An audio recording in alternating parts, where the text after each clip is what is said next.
검찰 김만배 상태 직접 확인, 부인도 출석입니다. 네, 구치소에서 풀려난 뒤 지난주 자해를 시도한 김만배 씨 현재 중환자실에 입원해 있는데요. 네. 이 검찰이 입원 중인 김만배 씨를 부지 못하고 이 대신에 부인을 검찰에 불렀습니다. 오늘 오전 김 씨의 부인은 변호인과 함께 검찰에 나와서 네. 이 그동안 주거지와 이 사무실을 압수수색하는 과정에서 네. 확보한 이 증거물의 디지털 포렌식 과정을 참관했다고 합니다. 김 씨 아내와 변호인은 계속해서 김 씨의 건강 악화를 호소하고 있는데 네. 상태가 호전되고 있지 않아서 당분간은 지켜봐야 한다 이런 입장입니다. 그렇군요. 아니 근데 그렇게 건강이 안 좋다고 하면은 이제 뭐 며칠 안 남았습니다. 모레죠. 금요일 날 사실 공판이 예정이 돼 있는데 이 공판에 그럼 김만배 씨 못 나오는 거 아니에요? 네, 장담할 수 없을 것 같습니다. 원래 지난주 금요일과 이번 주 월요일 예정돼 있던 재판이 김 씨의 입원으로 금요일로 연기됐다는 소식까지 전해드렸는데 맞아요. 어제 검찰 관계자 이야기에 따르면 이번 주 금요일 재판도 또다시 연기될 가능성이 높아 보입니다. 네, 현재 김 씨가 입원해 있는 이 중환자실 수사팀은 물론 가족 외에는 일반 면회자도 쉽게 들어갈 수 없거든요. 네. 그동안 그래서 김 씨의 부인 이야기만 전해 들었던 검찰이 이제는 네. 마냥 전달받지만 않겠다. 직접 이 김 씨의 건강 상태를 확인하겠다. 이런 입장을 밝혔습니다. 실제로 이 해당 병원에 요청을 해서 네. 김 씨에 관련된 소견서를 직접 받아볼 계획이다. 이렇게 전해졌습니다. 또 검찰은 이 김 씨가 자해 시도를 한 것 자체에는 안타깝게 생각하지만 네. 이 수사 의지는 굽히지 않겠다. 이 전후 상황을 충분히 고려해서 앞으로 수사 계속 진행해 나가겠다. 이런 입장을 덧붙이기도 했습니다. 글쎄요. 이 처음에 이 김만배 씨가 자해를 했다는 얘기가 전해졌을 때 이게 결국 검찰한테 어떤 메시지를 보내는 거 아니겠느냐. 검찰이 좀 속도 조절을 하지 않겠느냐라는 전망이 나왔는데 지금 안타깝기만 한 상황이 아닌가라는 생각이 좀 듭니다. 임경빈 위원님. 네. 지금 이 검찰은 우리는 뭐 좌고 우면 않고 그냥 뚜벅뚜벅 가겠다 약간 이런 것 같아요.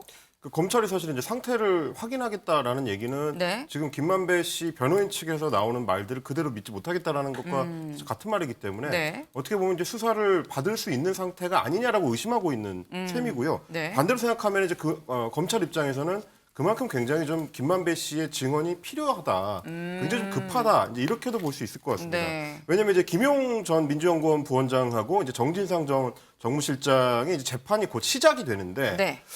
거기서도 아직까지는 이재명 대표하고 이제 직접적으로 연결할 수 있는 증거가 나온 거는 아닌 것 같고, 이제 네. 두 사람이 다 이제 입을 닫고 있는 상태이기 때문에, 네. 그러면 결국 이제 김만배 씨를 통해서 기존에 유동규 전 본부장이나 혹은 이제 남욱 변호사가 얘기했었던 그러니까 이재명 대표 측하고 연결할 수 있는 고리, 그거를 전원 증거 수준을 넘어설 수 있도록 김만배 씨가 확정적인 증언을 해줘야 되는데 네. 그 부분을 압박하기 위해서 이제 검찰 쪽에서는 계속해서 좀 수사를 압박하는 그 네. 양상을 좀 이어갈 걸로 보입니다.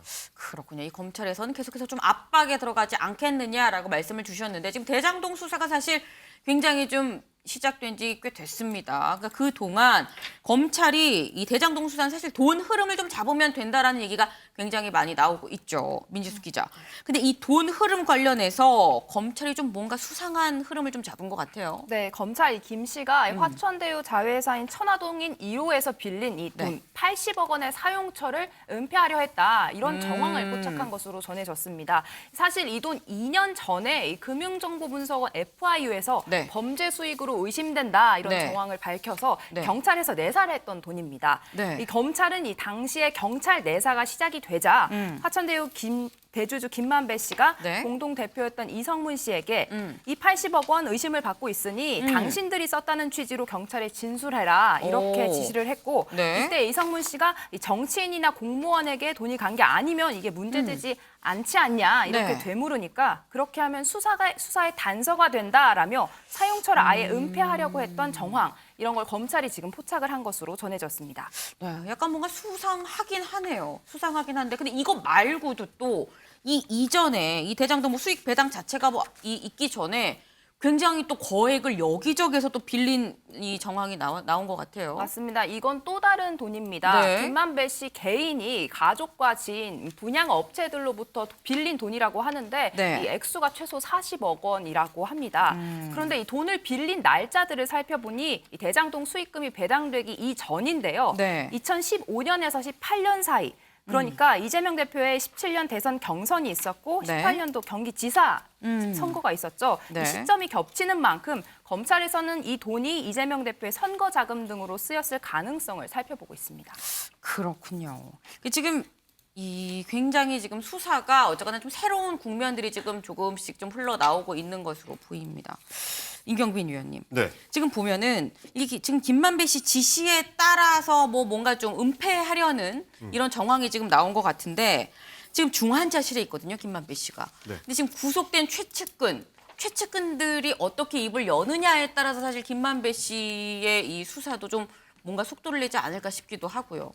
제가 이제 검찰의 압박 말씀을 드렸는데 네. 이게 이제 왜 중요하냐면 김만배 씨 입장에서는 저희가 뭐 이 사안을 다룰 때 여러 번 말씀드렸지만 어차피 감옥에 갔다 와야 된다면 갔다 온 뒤에 돈이 남아 있을 것이냐 아니냐가 굉장히 중요합니다. 네. 그래야지만 이제 천화동인 1호가 뭐 이재명 이재명 대표 측을 위해서 마련된 돈인지 네. 아니면 진짜 자기 돈인지를 이제 증언하는 방향이 달라질 수가 있거든요. 네. 어차피 이게 범죄 수익이라서 국고로 환수돼야 될 거라면은 네. 최소한 자기 형량을 낮추기 위한 어떤 노력 혹은 네. 증언 이런 걸 할 가능성이 높아지는데 네. 그걸 검찰이 밝혀내기 위해서라도 자금 압박을 좀 할 필요가 있다. 지금 얘기하는 이제 최우양 씨 같은 경우도 결국은 김만배 씨의 일종의 지시를 받고 네. 현금화를 통해서 이제 이 범죄 수익들을 좀 흩어서 숨겨두려고 했었던 정황이 지금 발견된 거라서 네. 만약에 이게 꼬리를 밟히게 되면 네. 갔다 와서 그러니까 감옥에 갔다 온 뒤에도 김만배 씨의 돈이 남아있지 않을 가능성이 높아지게 되는 거라 그럴 경우에는 혹시 김만배 씨가 어떤 마음을 바꿀 가능성이 열리지 않을까 네. 그런 측면에서 지금 검찰이 좀 주목을 하고 계속 이제 수사를 조여가는 것 같습니다.